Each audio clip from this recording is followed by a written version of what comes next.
Hello, what's up guys? What's up mga kaaso? Dito na naman tayo muli mga kaibigan ko, mga kamaster. Ayun nag-update nga si client natin ngayon na yung aso nila is nanganak na. Ito yung stud station nila ng first stud station nila, dalawa ni Luffy. Ayun ang aking BNT, Black and Tan na aso. Ayun apple head po yan guys, saka maliit po yan. Yung asawa niya medyo matangkad, kaya binuhat na namin yung si Luffy para maipasok guys. Tingnan niyo naman, medyo matapang kasi yung babae, kaya medyo natatakot si si Luffy. First time kasi nakalabas si Luffy, yung unang stud niya kasi doon sa bahay, kaya hindi pa sanay pa ito gumala si Luffy boy. Tingnan niyo po, short snout po yun guys. Ayun kung may gusto magpa-stud dyan guys, comment down below. Ayun PM nyo lang si Mark Sinocros Fernandez aka Magic Hands. Ayun, paki-support na rin po yung namin, yung Facebook namin, Mark Sinocros Fernandez, yung Facebook page namin na muli kong binubuhay, yung Magic Hands TV, at ang aking maliit na channel sa YouTube, Magic Hands po. Yun, maraming salamat po sa suporta at pagmamahal nyo sa amin. Ayun lalong lalo na sa pagtitiwala nyo sa aking mahiwagang kamay.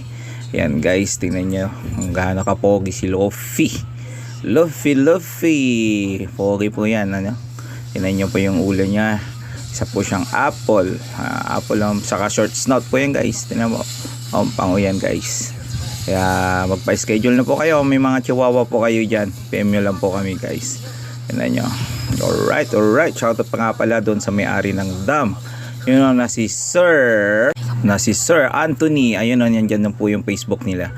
Yun, daming tutayan ni Sir ngayon. Nung una napashoot ko din yung napabreed din namin yung dashan niya na choco long coat. Yan, nakailang puppies siya noon, 5. First timer po yung male niya. Yun, sa mga gusto ding magpa bulog ng kanilang choco na long coat dashan. Ayun, PM nyo lang si Sir. Nandiyan po sa screen po yung Facebook ni Sir Anthony. Ayan guys, tingnan nyo, dito lang po yan sa Santa Barbara guys, boundary ng Kalasyaw. Alright, yan na ang kanilang mga anak guys. Tingnan nyo, kaganda-gandang liliit nila guys. Tingnan nyo, yan ang gaganda, sarit-saring kulay yung nilabas guys. Ayun may BNT, for keep yan agad pag may BNT ganyan, saka mga tricolor, two color, saka brown. Alright, yung guys, maraming salamat po. Please support as always. Maraming salamat po. Magandang gabi po sa inyong lahat. Please follow for more. Bye bye.